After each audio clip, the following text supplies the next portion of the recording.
नमस्ते। तुस दिखा रहे हो द न्यूज़ रूम 24 आवाज़ ते आऊँगा पवन शर्मा। कार्यक्रम सीटें का कमझोल च तुंदा मता स्वागत है। जम्मू कश्मीर विधान सभा चुनाव जोड़े ने हूँ आखिरी चरण च पुज्जा दिन कल्ला दिन रही है। बाद फार्म भी भरोचने दूए फेस दे तो इसलिए सारा गै दौड़ दूप शैल मची दी है, लेकिन सीटें का कमझोल अजे भी पेदा।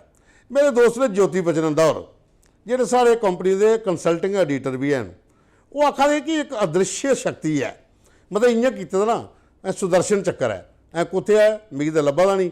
आखा तुहें नहीं लब्भा दा, इये तो अदृश्य शक्ति है। तो बीजेपी कोल भी इये सुदर्शन चक्कर है। सीटां दे उड़ियां न बंदे ही, पर बंदे कुत्थे न, ग्राउंड कुत्थे है अजे कोई पता नहीं है। क्योंकि लड़ाई ये पेदी है कि 4-5 सीटां ने जिथे बंदे दे नां अंदर खाते ते अनाउंस ने, पर सामने नहीं आवदे हैं। लेकिन अंदरों अंदर ही हर बंदा प्रचार करन लगे दा बई मेरा नंबर आई आ, मेरा नंबर आई आ। 5-6 सीटां ऐसियां ऐसा कमझोल फसे दा उत्थे।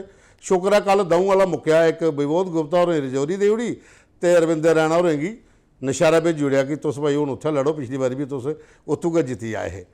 लेकिन अजे भी मड़ बिश्नाह कठुआ तो 1-2 मेरे ख्याल च 5-6 ही 2 तो रजौरी वालियां दे उड़ियां। हाँ उधमपुर ईस्ट उत्थे भी कमझोल अजे फसे दा। हो सकदा कि जिल्लै अस कार्यक्रम करा दे हां, जिल्लै तक आने होना उल्ले थोड़ी मत बीजेपी वाले सीटां जिहड़ियां अनाउंस करी होन, पर इहदे कन्नै कन्नै जे कांग्रेस वाले भी नहीं जे कीतियां, वह भी एक दूए बलगा देन। और खबर यह भी आई है, साढ़े दीपक खजूरिया और एक अंदर की खबर दी ही, वह आखा साढ़े सोर्स आखा दे कि कुतै ना कुतै गाटी पेदी है कांग्रेस वाले की बीजेपी कन्नै। भाई जिसी नहीं थोंदी अस फुल्लें दे हार लिए बैठे दे हां, जिल्लै मर्जी आई हो तुंदा मता स्वागत। तो हो भी सकदा क्योंकि जेह्ड़े बागी नेता होंदे ना, ये कुसा मौकी किहड़ी बक्खी चली जाने कि'यां इ'नें हालात बदलने न उंदा कोई पता नहीं चलता। खैर चलो अस चलने चनाबे वाली बक्खी, ये चीज़ां होंदे रौह्नियां। राहुल गांधी होर एक दिन के दौरे पर जम्मू आ देन। जम्मू च पहली रैली जी है रामबन के गूल संगलदान च करनी है, उसदे बाद उन्हें डोरू अनंतनाग कश्मीर च भी जाना है। खैर चलो ये तो यात्रा हुई राहुल गांधी होंगी, लेकिन अस एक गल करा दे कि जम्मू कश्मीर विधान सभा चुनावें कांग्रेस ते बीजेपी दोए नैक टू नैक लड़ा देन। लेकिन लड़ाई ये पेदी है कि केड़ा कैंडीडेट अस कुत्थे देचे ते दूई पार्टी वाले कुत्थे देन। हाँ ये है कि पहले फेस वाले जिहड़े बंदे है ना, उनके चुनाव प्रचार दे विच चंगा इसलै माहौल भखेदा, जगह जगह पर चंगे ढोल बजा दे।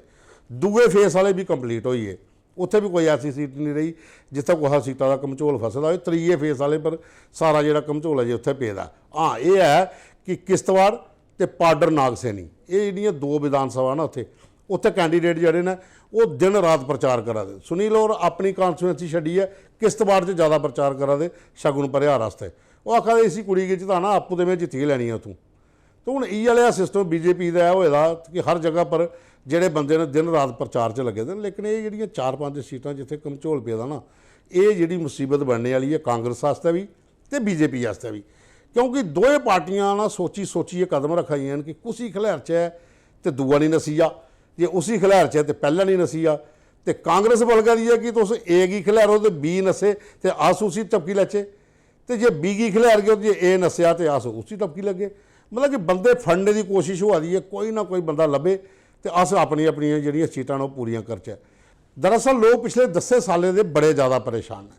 लोकें दियां अपनियां समस्या न, बिजली दे बिल ने, पानी दे बिल ने, स्मार्ट मीटर ने, प्रॉपर्टी टैक्स है, तमाम जिहड़ियां परेशानियां लोकें सोची दियां हाँ कि 10 सालें बाद असें बदलाव करी ओड़ना जी, असें कोई नमें बंदे लियाने न तो फिर वो साढ़ा जिहड़ा है इस केड़ी परेशानी कोला सानूं बाहर कड्ढन। पर जिहड़ी हालात इसलै बनी दी है, ए वाला बी च जा दा, बी वाला सी च आ दा, खाली बंदे दे नां चेंज होआ दे न, चेहरे ते उ'ऐ रौह्ने न, ते परेशानी दा देखो केह् बनदा।